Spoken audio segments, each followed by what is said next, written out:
Et cette acuité de la confrontation va éclater précisément sur un pays qui est le maillon faible entre le bouclier soviétique qui s'étend jusqu'à l'Inde, appuyé plus ou moins de manière indirectement par la Chine, et l'offensive américaine qui prend pied, qui normalise ses rapports avec un certain nombre de... Ce qu'ils appellent l'Eurasie, jusqu'à... L'Eurasie, etc.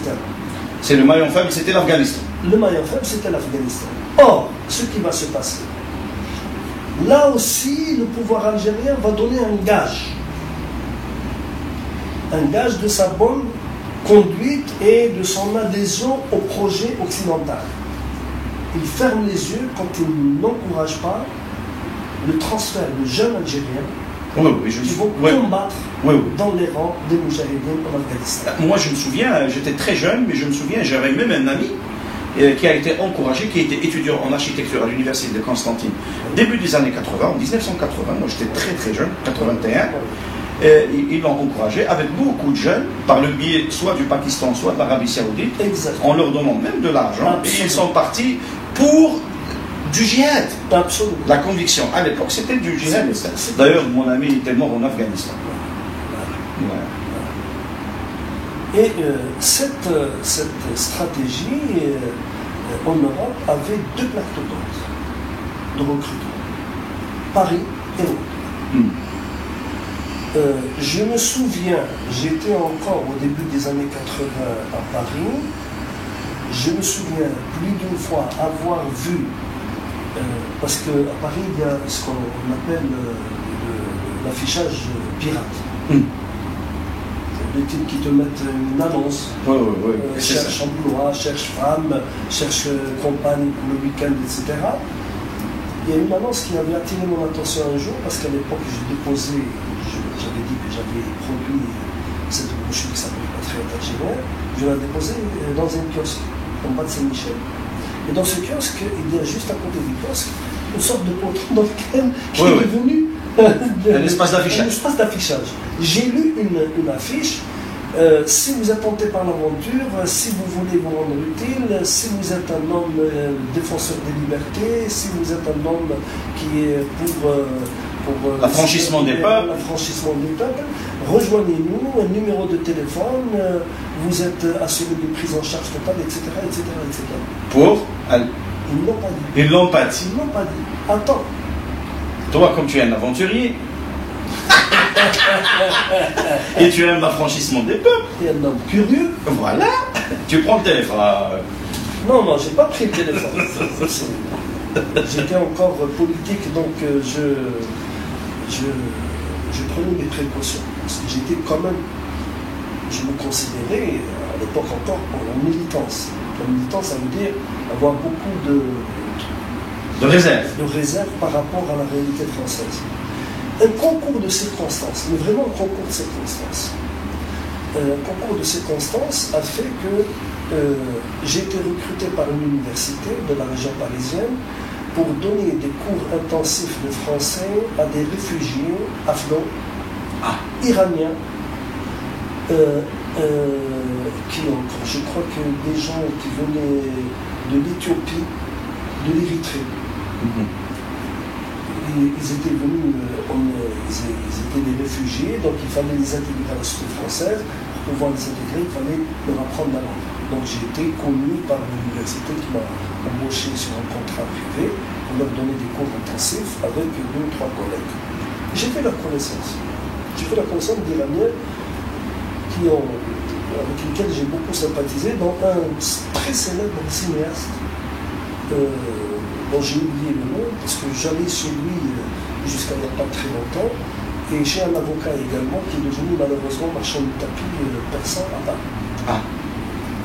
On a trouvé et nous travaillons cette université, ce département de l'université, travaillait avec une agence, ce qu'on appelle une agence de l'emploi, un placement. C'était l'agent de l'emploi qui plaçait donc ces réfugiés en formation, et ensuite, une fois qu'ils ont fini la formation, ils leur font passer un test, et puis ils essayent de retrouver du boulot. Je crois que c'était parrainé par le commissariat aux réfugiés, quelque chose comme ça. C'était une action humanitaire et en même temps intéressée, mais doublement intéressée. Parce que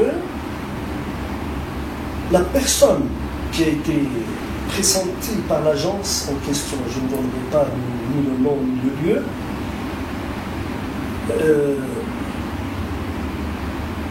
ayant appris que j'étais algérien, et que donc je maîtrisais la langue française et que je comprenais les nuances, cette personne a voulu être particulièrement charmante avec moi.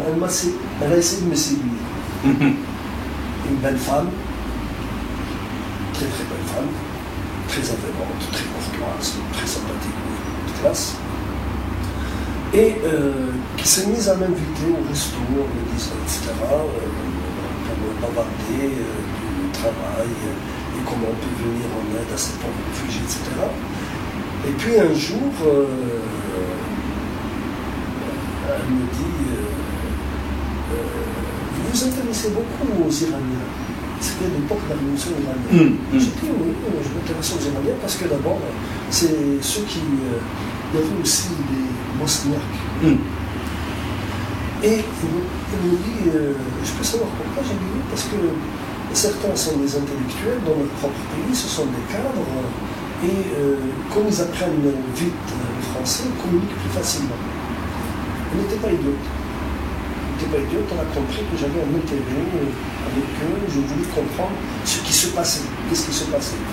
Je t'avais dit qu'à l'époque, lors de l'affaire de Khomeini et lors de l'affaire de la montée de la révolution iranienne, l'écrasante majorité de la base du parti était pour la révolution iranienne.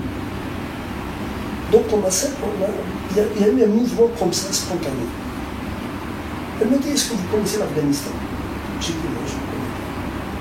Pourquoi? Elle me dit, je ne sais pas, je voudrais juste savoir si c'est la même chose, si l'Afghanistan a les mêmes problèmes. J'ai dit, écoutez, franchement, d'abord les Afghans, il n'y en a pas beaucoup ici, c'est vrai qu'il y avait un petit peu. Et puis, bon, il a beaucoup de difficultés parce que je crois qu'ils sont anglophones en plus. Et puis, j'ai dit, je ne sais pas, il me paraît un peu très réservé, on a l'impression qu'il est malheureux dans ce pays. Il faudrait peut-être le réorienter, essayer de pouvoir envoyer chez les Britanniques une communauté afghane beaucoup plus importante là-bas. Elle m'a dit, j'ai fait sa connaissance, et elle était dans les vélotes évidemment, elle m'a dit, est-ce qu'on peut dîner ensemble avec ce... avec un Afghan dont je ne parle pas la langue, je n'ai mal à communiquer avec lui. Du coup, elle est devenue la traductrice de notre ami l'Afghan. Entre lui et moi. Donc elle connaissait en anglais et elle me retraduisait en français. C'était pour établir une jonction entre deux. Donc nous avons bavardé. Passé toute une soirée à bavarder, on a beaucoup sympathisé. Et puis, au moment de partir, il m'a dit, vous êtes algérien? J'ai dit oui, musulman. J'ai dit comme tous les musulmans, comme tous les Algériens, puisque nous sommes musulmans par le décret d'État. De toute façon. Non, de naissance en majorité. De naissance, ça dépend même pas. C'est évident, c'est une évidence même. Quelle est. Elle me traduit. Tu ne veux pas aller combattre Tu ne veux pas aller combattre en Afghanistan? J'ai fait là le. Tu veux combattre qui? Les Afghans. Comment tu combats les soviétiques? Moi. Parce qu'ils ne savaient pas que j'ai. Militant du PRS, Parti révolutionnaire socialiste, marxisant, de gauche. Et on lui demande d'aller en Afghanistan pour combattre les Russes. Oh là là. Écoute, tu plaisantes. Quel énorme, pas du tout. Tout déjà pour aller là-bas, il faut que je mobilise 4 fois le salaire que je touche, qui est 3 fois rien. Vraiment, pas question de prendre entièrement en charge. Entièrement en charge. J'ai dit comment c'est. C'est-à-dire que c'était un recrutement de mercenaires. Un recrutement de mercenaires. Figure-toi, j'ai joué le jeu. Je ne suis pas allé en Afghanistan. Ah! J'ai joué le jeu par curiosité parce que. C'est-à-dire que toi, tu as joué. Oui, tu as joué le jeu juste pour plaisanter. Juste pour manger de ce qu'on appelle en afghan d'ailleurs Kebab afghani.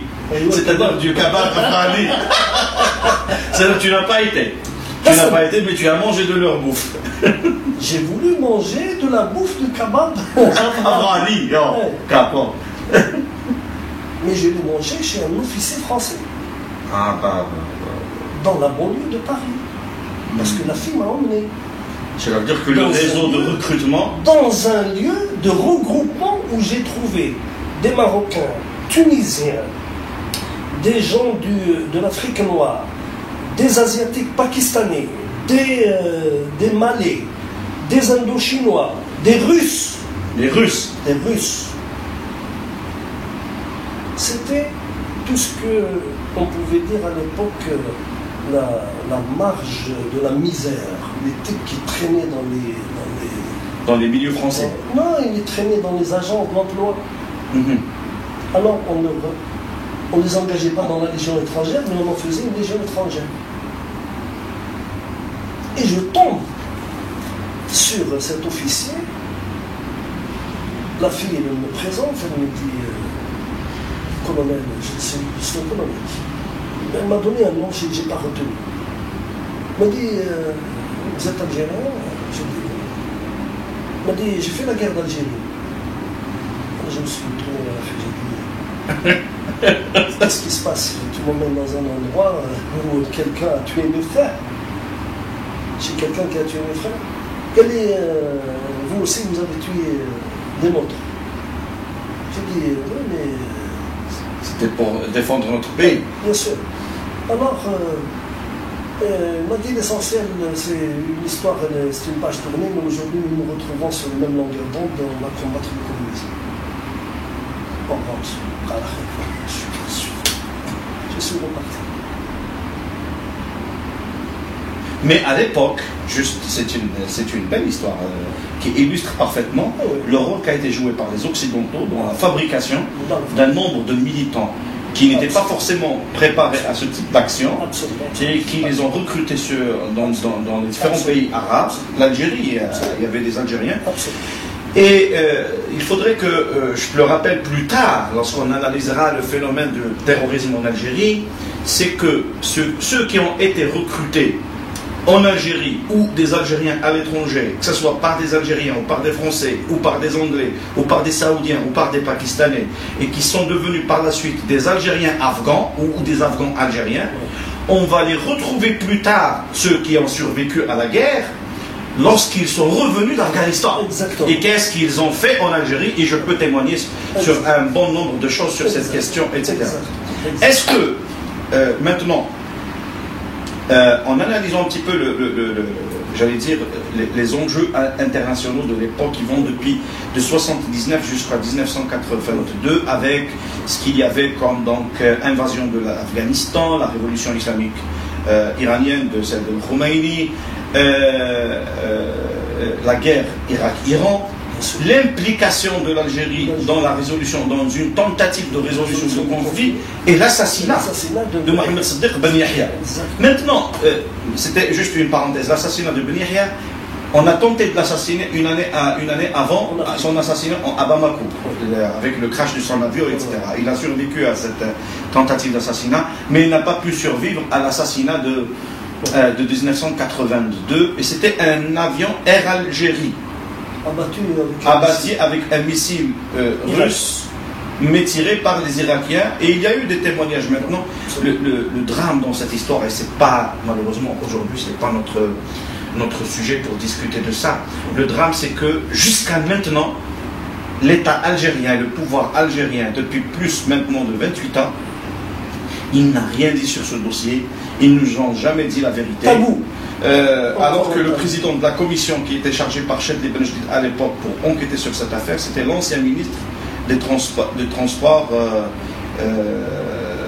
je ne sais pas, j'ai oublié son nom, l'ancien ministre des Transports à l'époque de Chedli, 1982, qui devait enquêter sur cette affaire. C'est un dossier clos, mais nous avons eu des échos, il y a une année de cela, à travers le témoignage d'un ancien responsable qui était au cabinet de Saddam Hussein et qui a témoigné dans un entretien accordé à Al Jazeera, tu l'as suivi, qui a dit que, en fin de compte, tout le monde savait que c'était le régime irakien qui l'avait abattu. Est-ce qu'à ton avis, à l'époque, indépendamment de l'assassinat de Mohamed Sadiq Ben Yahya, est-ce qu'à ton avis, l'Algérie de l'époque était en mesure, diplomatiquement parlant, de jouer un rôle comme celui qu'elle avait joué lors de la libération des otages américains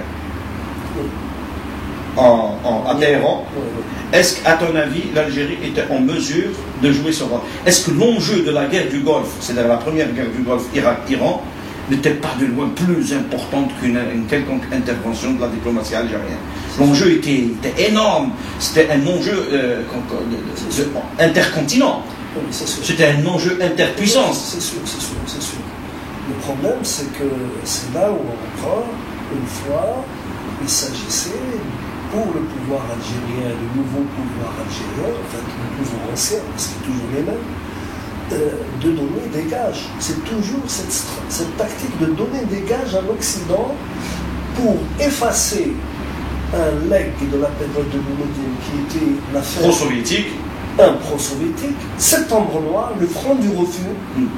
C'est toutes ces histoires-là dans lesquelles le régime de Boumediene a enfoncé l'Algérie de manière irresponsable, je dis bien, parce qu'on n'a pas toujours été à la hauteur de la responsabilité.